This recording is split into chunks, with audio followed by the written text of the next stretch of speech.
So I'm a father of one. I gotta find a babysitter. I found care.com and I was blown away. Through the platform, I was able to find local and experienced candidates along with their reviews and rates, which were way more affordable than I anticipated. Care.com really put me at ease knowing that they were all required to go through a background check. If you're like me and you need to find someone reliable for your childcare necessities, check out care.com. Find the ideal sitters for your childcare needs. The following is a GoPowerCat.com and Spirit Street production. You've discovered your link to GoPowerCat.com's PowerCat Overtime podcast, presented by Fridge Wholesale Liquor, and it starts right now. Now, let's go to the WTC Gig-Powered Studios. Here's your host, GoPowerCat.com publisher, Tim Fitzgerald. Here we go. It's the overtime. Dun, dun, dun. Oh, we got music here. Never mind. It's the overtime. Tim Fitzgerald, Rowdy Gates, Zach Carlson, our trusty MC. Right here in the WTC Gig Powered Studios, we're going to talk about stuff we shouldn't talk about. It's the podcast that can never be replicated, only because no one else is stupid enough to do this. We are. He's absolutely right. You ask us anything, we answer it. It's the overtime. It's a way to end your week on Friday. That is a better way to forget there's a basketball game on Saturday against Kansas than just drinking a lot. Speaking of which, we're sponsored by The Fridge. If you do want to take that route, go to The Fridge. What time's the game Saturday? 1? 12:30. It's on CBS again, right? Yeah. This is working out great for Kansas State. Finally get on CBS. Someone said, is this the first time they've been on CBS? I said, well, not first time in history. Back in the day they were, when the game was on CBS before ESPN. But since Bramlage, yes. That's amazing. The game against Texas was the first time Kansas State had been on CBS in Bramlage Coliseum. And boom goes the dynamite. It's pretty nuts. It's nuts that they picked these games before the season, and they picked that game. That wasn't even supposed to be a good game at the start of the year. Yeah. I get this one. This one's working out great. I mean, it could display everything wonderful and dominating about Kansas, or it could be... Hell of a rating grab. I mean, it could be, let's be honest, it could be full Jets and Sharks. They could be dancing and knifing, and a girl named Maria. I just met a girl named Maria. The whole thing. That can't happen. That's not going to happen. The whole thing. Clear bags, you know. And that's right. I have, just like a man who is gifted in something, slid in another reference to West Side Story into my podcast. God, you make you make an uncomfortable amount of West Side Story references in life. It is the finest musical ever made, even though it rips off another kind of famous play. Details. That game's going to be on network television, so that means that they can't chant naughty things. That's right. They will. The FCC will. I mean, that's not going to stop them, guys. You're not able to cuss on ESPN, but it still happens. No, technically you can. You can on ESPN. They just prefer it not. Are you telling me the CBS doesn't have a way to drown out the crowd mics? Well, no, it's not about the technology. It's about the regulations. Yeah, the FCC has. you cannot, an over-the-air broadcast channel, have that language on. Daddy, are you going to jail? Period. Well, they can get fined. Somebody should relay that information. ESPN wouldn't get fined a lot of money for having the F word on the air. CBS would get fined by the government for having a chant. So they'd probably just have to kill all the sound. Advertisers do not like swearing. The point is, he said a bad word. Damn it. The odds that all of those students are going to care is 0. Because they are sick. I'm just saying. Oh, I think the FKU chant is going to be going from beginning to end. Absolutely. They're just going to... They'll chant it to anything. They'll chant it to Wabash. They'll chant it to the commercials. when the players are playing tic-tac-toe. No, that's not right. Tic-tac-toe. I'm just Rock, paper, scissors. That one. That game. You can do it. I mean, you can do it. Wow, you can. It's not a hard chant to put to anything. It's easy to remember. There's only 3 things to remember. Yeah. First question. Here we go. From Lady Cat in Texas, what was your favorite class or subject in college? I've dabbled in nude sculpture. I've posed nude. It's an interesting question. That is a good question. Because you would think that, like, I should say sports journalism, right? It wasn't. It was too easy for me because I was already doing it. This was my class. Elementary school math? Ugh, that was not. In terms of going to that class, it was one of my favorites. It was fun. 1 + 1 = 2. I was also one of 2 guys in that class in a classroom of about 30 girls. So that was kind of cool. Earlier today, your son engaged in inappropriate mouth-on-mouth contact with our daughter. Just saying. Except when you don't talk to him because you're there to learn. Actually, I only talked to about 2 or 3 of them, and I was in the back corner. They came back there. Yeah. That's so very, very sad.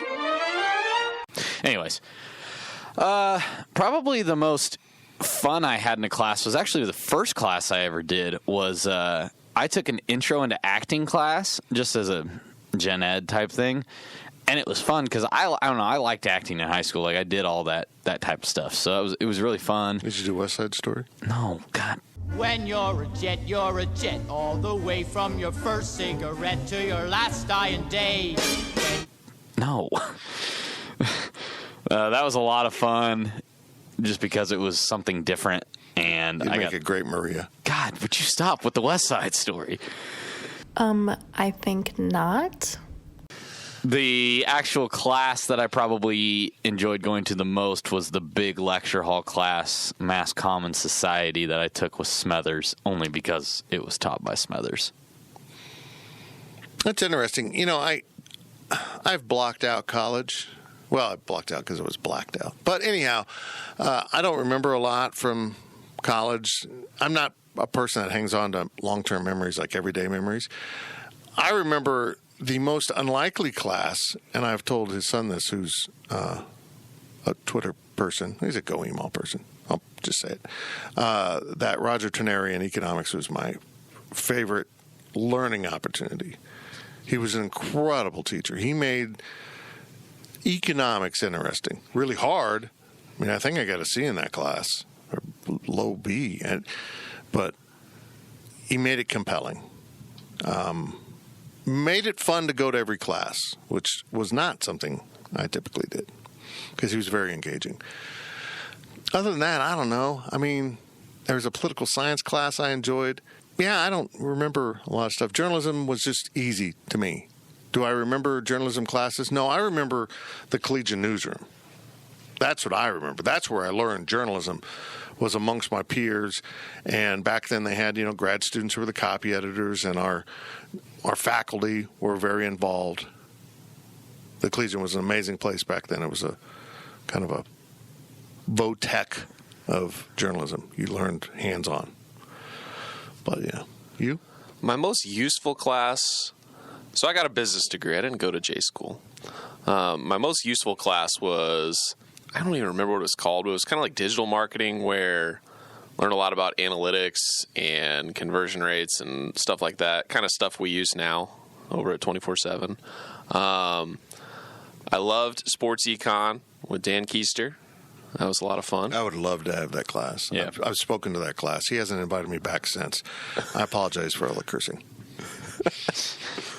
It was a great class. I loved going. But my favorite subject, and I didn't really think of this at the time, but the business school, they make you take 9 credit hours, 3 different classes outside of the business school in some special concentration. And there's not really a lot of good concentrations, but the one I chose was textile and apparel and textiles. And it was me and these 2 other guys that were doing the same thing. We all sat together in the back, class full of girls, and we took all 3 classes, like 3 straight semesters basically, and we just kind of hung out, and we all got A's, and it was weird. But I enjoyed it. It was like, you didn't have to try hard. Like, it wasn't like, you're like, I'm probably not going to use this. It's interesting. Yeah. I remember writing some papers in the last one. We had to watch a couple like documentaries, and I'm like, well, actually, I disagree with the entire premise of this thing. And they're like, all right, cool. Here's an A. College is fun. I ran out of gas. I wish I'd finished up my master's and gotten that out of the way, but I was done. I thought about it. Done. Bought a car instead. From ContraCat, did you ever celebrate first day of shorts back on campus when the day was nice enough that all sorts of summer gear was broken out? Absolutely. We celebrated it before it was too nice to be outside. The amount of beer darts I played over the last 2 years of college was insane. Fat, drunk, and stupid is no way to go through life, son. I had a friend that lived right on Old Claflin, right down from Ford, and I would just literally, like, I would finish class and we would just go over there and I would just throw darts till dark, and it would be freezing because it would be like this weather. Well, not this weather, the weather on like Monday, where it was like 60 degrees. And the sun was out and you were feeling good. And then when the sun dropped, it was like 34. And you're like, okay, this is ridiculous. Why are we outside playing yard games? Holy cow. If the best part of time of college was that spring, when it's really nice outside and you can just play yard games nonstop. Well, I was a Pike. I still am a Pike. And back in the day, we had a functioning fire truck. So on really nice days, we'd just kind of cruise around in the fire truck, give people rides home, mostly to their dorms and sororities. Once in a while, a fellow fraternity member, we'd take him to his house. Usually, though, it was like an SAE, and we'd pick him up in front of a Hearn and drive him half a block and drop him off, something like that. But, yeah. How kind of you. Yeah, it was very nice. Those were fun days. In hindsight, a bunch of guys standing up in the back of a truck riding around town with no seatbelts on in the front seat was probably not a great idea, but it's among the many things we did when we were younger and lived to tell about it. It's just amazing all the stupid stuff we did. Pretty sure I got into the lead paint. I didn't do any sort of celebrations. Never. I wore shorts, and that was that. I'm like, hey, it's kind of hot today. I probably shouldn't be wearing these jeans anymore. According Let's look at the forecast. to that Tinder profile that you sent a snapshot of, you know how to rock the shorts. I do. When you're in the state of Texas. It's not his Tinder profile. He was in the background of a K-State cheerleader's Tinder profile. And there's Zach's tight little booty and legs on display for the whole world to see. A lot of guys are getting ready to swipe right on that one, and they go, ooh, look at him. I'm really going to swipe now. This is absolutely workplace sexual harassment. This is the verbatim definition of it. Yeah, are you allowed to say tight little booty? To your employee? Probably not. On a podcast where we can prove you said it? I like that my boss thinks I have a tight little booty. Hello, How are you?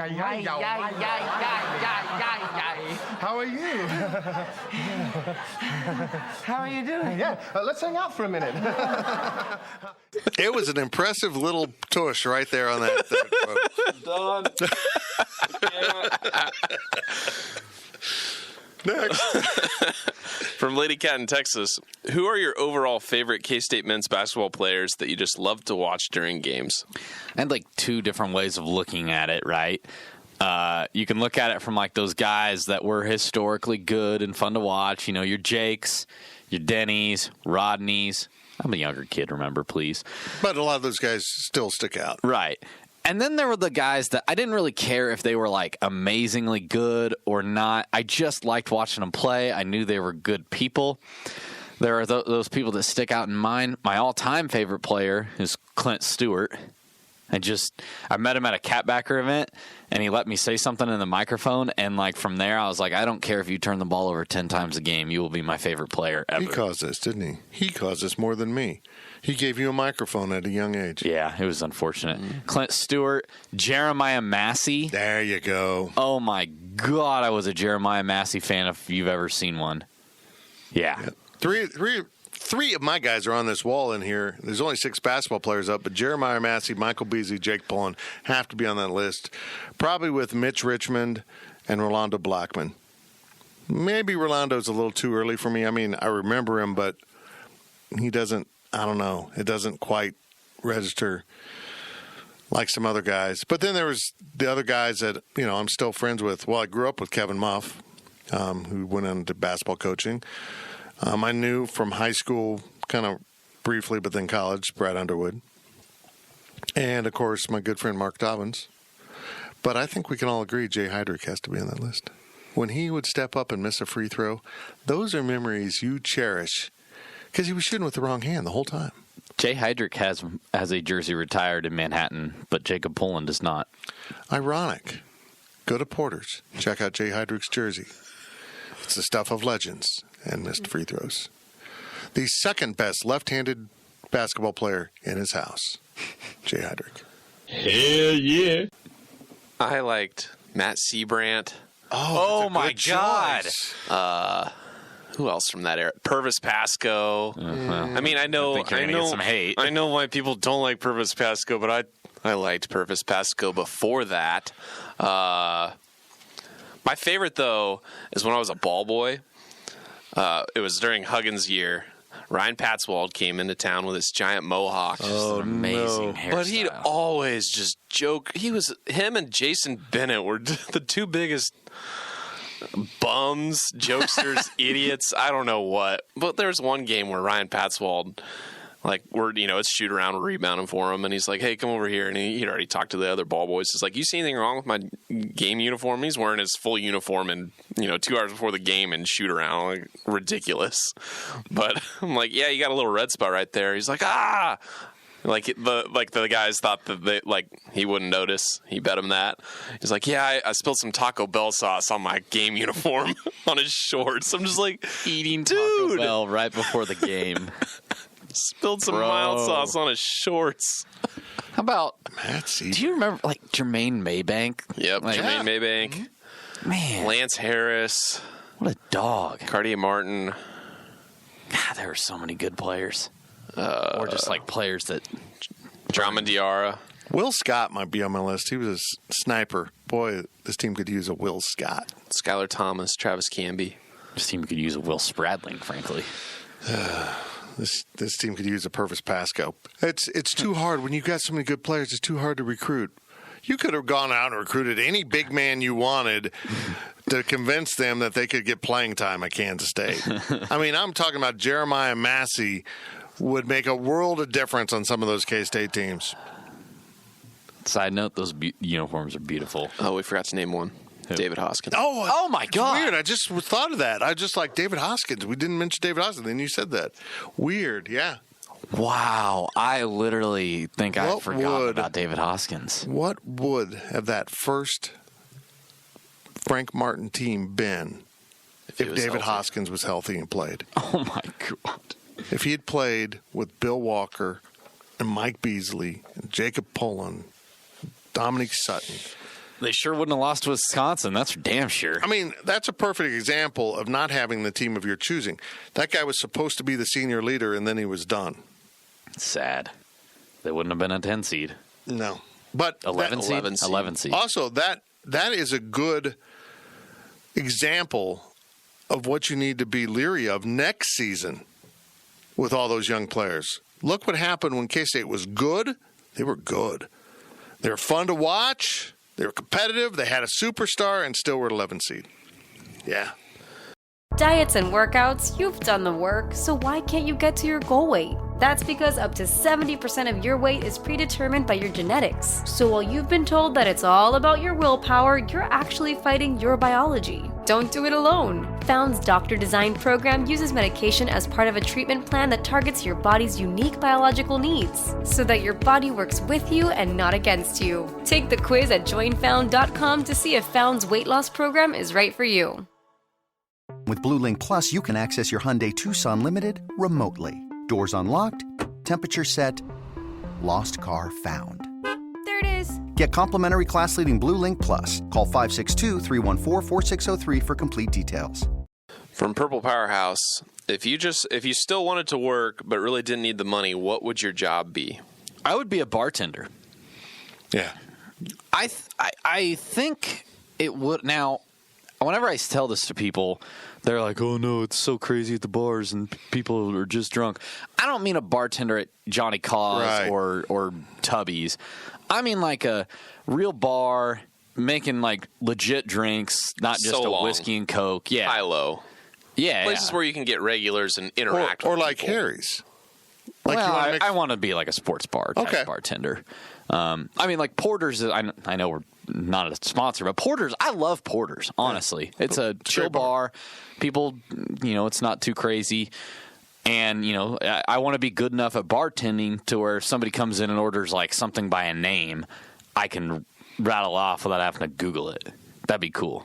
But you can't become a really good bartender as a part-time job. Like, I don't think you can do that. I think you got to be like fully dedicated to it. So if money was no option, I'd just spend all day in the bar and get really good at bartending. Yeah, that's not a bad idea. I think sitting around and podcasting all day is not a bad way to make a living. Just talk. Just spout off. Anything and everything. That's kind of what I'm doing. I've always said, though, that I think, and I wouldn't want to run it on a day-to-day basis, like I don't want to have people run it, but I think having a barbecue place in a tropical setting would be freaking amazing. Like in Belize, someplace where it's fairly safe and yet tropical. Maybe Puerto Rico, not always safe, but some really cool places. Go down there. You're still in the United States. And, just have a barbecue shack near the beach, crank out some great barbecue, hand it through the window, almost like a food truck, but it's a shack. Hand it through the window, and mostly I want to count my money. There you go. If I didn't need the money, I'd probably try being like a filmmaker or something, making movies. Yeah, that's another thing. I probably just want to find sit around and write. something where you don't need money, but it's work.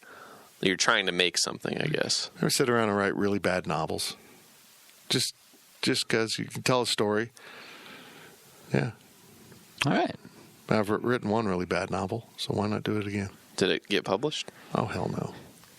If I ever end up... Do you still have it? I don't have... I hope I have the electronic version somewhere. I don't think I do anymore because it was written on a program that no longer exists. And I have boxes of you have a box of your manuscript that you submit to publishers. There's a lot were rejected. Well, if I ever end up behind a bar, you'll know I won the lottery. So there you go. Okay.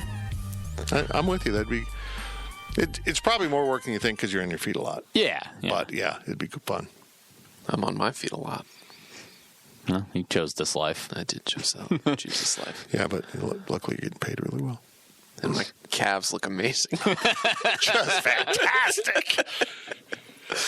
From Adam K63, nice of you to let the ladies talk about the Bachelor fits, but when does Riley start moderating that podcast? Okay, let's back up here. So for Valentine's Day, my wife said, you know what you can give me for Valentine's Day is take me and the girls. She's got a group that she watches The Bachelor with. I am not part of this group. No. And so there's 4 of them. And take us down to the podcast studio and let us do a podcast about The Bachelor and put it together for us. So I did that. Everyone, welcome to the inaugural Little Apple Women podcast. We have 4 members of Bachelor Nation gathered here in the gig-powered studio at GoPowerCat.com. Nice. And thanks so much for letting us use their podcast studio.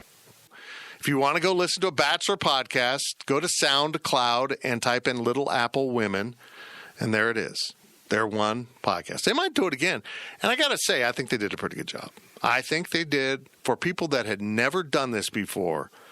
And I told her, I said, honestly, I think the studio helps kind of put you in the mood. It's different. This is a lot different function than sitting in my office holding microphones. Yeah. You just feel more professional. You're in a soundproofed room with microphones, headset, tables. I think they did a pretty good job. It wasn't exactly fun to edit as a person who doesn't watch The Bachelor, but it was enjoyable. I think Riley would enjoy listening to it.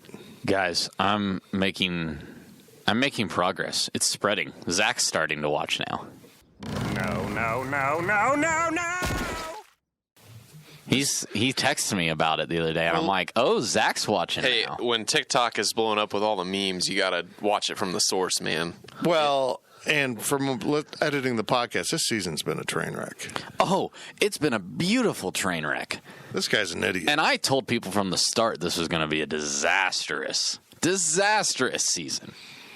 And I was right. See, this goes back to my theory. What makes this show successful, it is really good-looking, severely flawed people. Because if you're in your 30s and successful and that good-looking and you're single, well, it's not probably just you haven't met the right person. It's you're not the right person. There's something wrong with you. I'm a big fan of The Bachelor and The Bachelorette. I love Bachelor in Paradise over the summer because I think it's really entertaining to watch when there's really nothing going on except the Royals getting run ruled every. Oh wait, they don't do a run rule in the MLB. Damn. However, so I love those three shows. However, they are adding an elderly person's bachelor, and I believe they will continue. And they are also adding a singing bachelor now. Oh, singing bachelor, yeah. And I just think they're going to try to expand their reach too far, and I think it's going to kill it. I'm stunned they haven't done a gay version. I'm just stunned. I mean, it'll come. I thought it'd be the next. I never saw doing a 65 and older one. I mean, it's a thing. I mean, I'm not saying, oh, they shouldn't do it. I just think it should be the show. Just do a bachelor, for God's sakes. All these attractive women show up, and it's a chubby guy. Great personality, successful, good looking, but not the most fit guy in the world. Right? I'd love to see how the really hot women react to that. Oh, no. It'd be fun. I think the reason I've started watching The Bachelor, when I say watching, I'll turn it on and wait for the good stuff. But I think the real reason is I just miss Temptation Island, and I want season 3 to start already. Such a weird show. Zach, I'm going to say it. I'm going to say it right now. A video editor from Manhattan, Kansas, in his early 30s and still single. In a few years, you might be on The Bachelorette as one of the people trying to vie for her love. No, thank you. You say that now. Never know. Never say never. Don't knock it till you try it. Do they get paid? Surely they do. Yeah. I mean, maybe some. You got to quit your job, probably. Yeah, basically. Unless you're on Yaka and they're like, yeah, go for it. Unless you've got 6 weeks of vacation accrued. Accumulated. I was trying to use the other word and just messed up. Yeah, so did a bunch of flights from Southwest just not fly? He flies for Delta. I thought he flew for Southwest. Okay, so Delta flights just didn't. The pilot didn't show up. He hasn't been showing up. We don't really know what's going on. We think he's getting laid on national TV. What? Sounds like a pretty good gig. Huh? Oh, man. From Jim Cat. This one's for Fitz. Oh. What are your thoughts on a standard poodle winning Westminster? It was good news. Good for the brand. Exactly. Great for the brand. So let's fill in the gaps here. We have standard poodles. Now, we had Scottish Terriers, my wife and I. I had a Scottish Terrier from the time I got out of college, and the same dog and when Becky and I reacquainted because we knew each other in college. And so she was our first dog, and we have a Scotty now. She's our 9th one through our nearly 30 years of marriage, 30-plus years of relationship. And I don't know how many years ago, 8 years ago, maybe more, Standard Poodle was at the shelter here. And Becky said, let's go look at it. And I'll never forget, I'm never going to own a Standard Poodle. Because I had the same thoughts a lot of you probably have about him. Exactly the kind of dog that was in Westminster. The ridiculous haircut which I hate. And so we went and met what became Dennison, our first standard poodle. And he lived for quite a while. And at some point we adopted Dodge. And they lived together for a while. Dennison went blind, had that sudden onset of blindness that dogs get, like overnight. We had Dodge and our Scotty, Darla. And then Dodge passed away in 2017. And we got Daphne, who showed up at the Manhattan Animal Shelter 4 days after Dodge died. The reason I say that is the last standard poodle to be at the animal shelter had been Dennison. So they remembered Dennison quite well, and we ended up with both dogs. And then we just last July 4th adopted what we renamed Dude.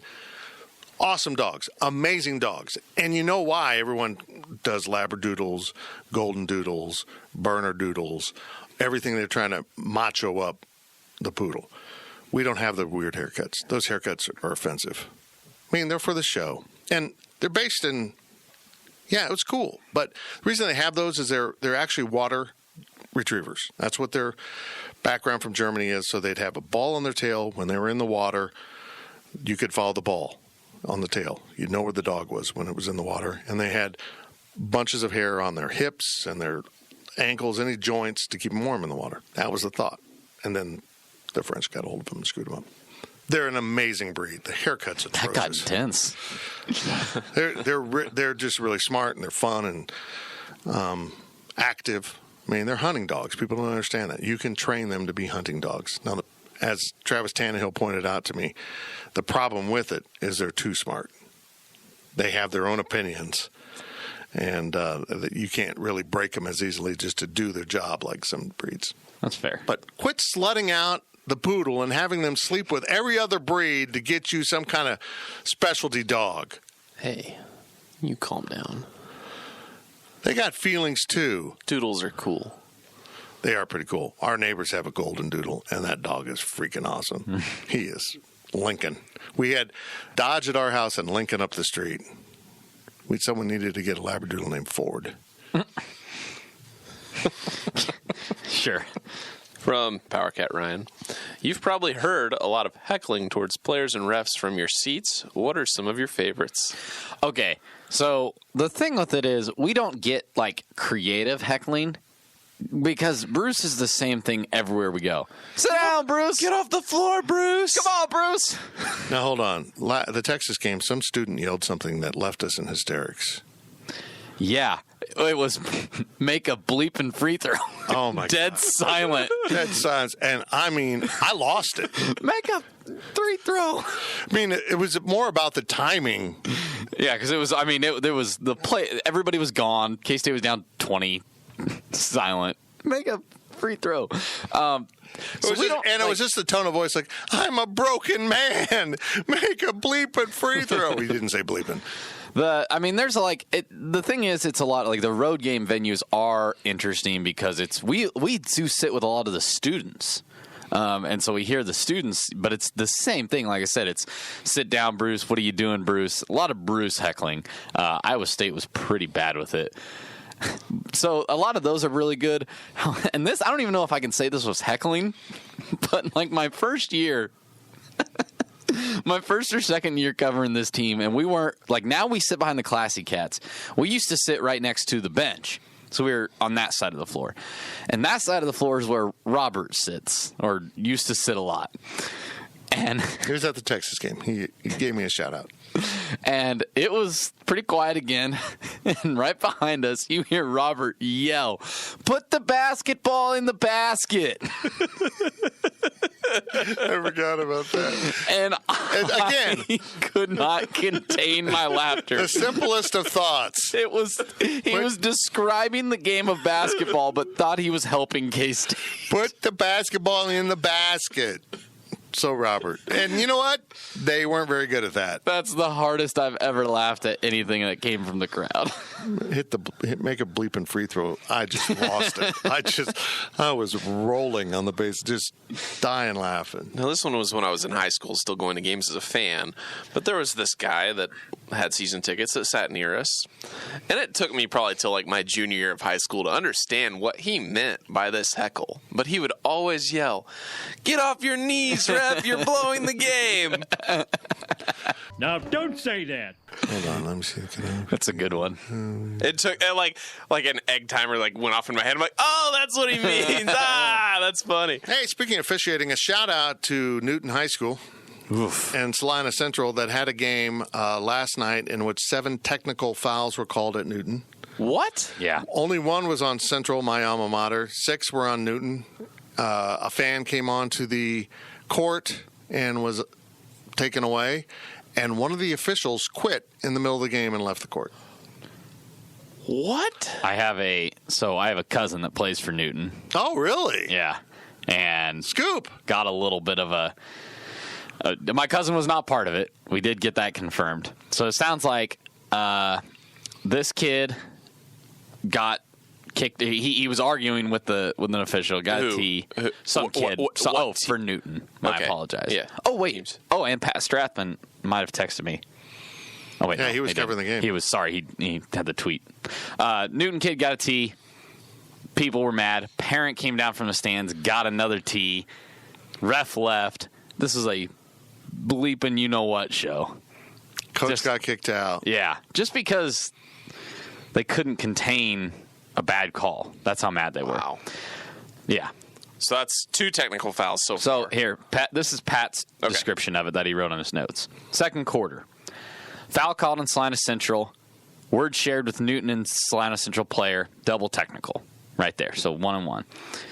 After sorting things out, the Newton coach steps on the floor past half court, requesting why Newton was not shooting free throws because the scoreboard said 7 fouls. He got a technical.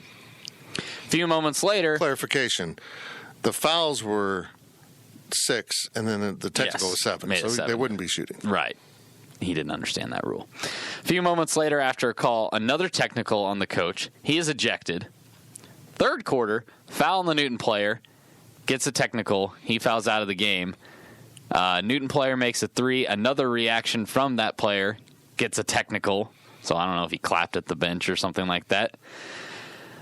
Fan from stands runs onto the floor. Official takes off and does not return. So I want clarification from Pat. Did the official leave because a fan came on the court and he said, screw this. If they're coming on the court, I'm out of here. Or did he quit because the other 2 officials were so bad they were putting him in a dangerous position because they were stinking up the game and he didn't want any part of them? I bet it was because of the parent. I wouldn't, even for $80. I'm not putting up with that crap. Is that how much they pay? Roughly. You'd do it. My friend makes a lot of money officiating games. Well, they get... I need to check with Casey Scott, see what Big 12 officials are getting now. A long time ago, it was $1,200 a game. Damn. Plus expenses. Yeah. How do we get on the officials? Oh, yeah. Blowing the game. There was more technicals, though. There was one more after that in the fourth quarter. Good job, Railers. Way to go. Classy. From KSU Cat 80, besides drinking alcoholic beverages, how do you guys decompress after your coverage of these horrid basketball games? Who is this question from? KSU Cat 80. Look, I really don't drink much anymore. I know it goes off-brand by saying that, but I just don't. I don't decompress by drinking alcoholic beverages. Although after the Texas game, I wanted to, and nobody would with me. Should have called me. I drank. Off topic, why are you still playing with that Band-Aid? Well, I cut myself pretty badly before the show started, and I'm wearing a Band-Aid, and I assumed it would soak through, so I unwrapped a Band-Aid, so I wasn't unwrapping it during the show, and now I've been playing with a Band-Aid that still has its backing on. Go ahead. Back to the question. Yeah. Yes, I do have a few drinks after I have to watch some of those. Mainly I try to keep those on Saturday, although last night I did. It was Fat Tuesday. Sue me. And this sounds bad, and I know it's going to sound bad when I say it. Why did anyone invite me to a celebration of my people? Someone. I mean, come on. I know you always invite me to St. Patrick's Day. I get that, but Fat Tuesday, come on. I'm here. I got feelings. So I know this sounds really bad, but after I post all my stuff and I get some stories slated for the morning, I try to not touch the site, man. I I need to step away. Especially last night. Step away, let the discussion happen. I'll come back to it tomorrow. But I also, and it's not even if it's a win, let's say they won last night. I still don't really want to be on the site that much because you can only take so much K-State sports or any sports talk in a day before you're like, I kind of need a break and do literally anything else. Yep. So that's what I do. I put my laptop away. I put my video up, close my laptop, pack everything up, go home, get some food, go to bed, watch TikToks. What do I do? Yeah. I mean, Saturday night, Becky and I watched Midway, so I need to... Oh, man, I really want to see that. I needed to watch people bomb the heck out of each other. Just like Texas did to K-State? Yeah. That was Pearl Harbor. I witnessed Pearl Harbor at Bramlage, and then I got to watch Midway. Last night, I watched the end of the game. I missed some of the end of the game. I missed a dunk by Pearson McAtee, and I feel bad. I wandered off to take care of some other stuff. I was in bed by 9:30 last night. Impressive. I know. I told my wife, I said, are we officially old when we don't stay up long enough to watch 10 o'clock news? She goes, I guess so, but it was great. I got great sleep. So, yeah, I don't know. I might need to drink Saturday after what's going to happen. Mom and Dad are coming to town. Oh, boy. They staying the night? Yeah. Oh, boy. Got a room at the Bluemont. I'm in.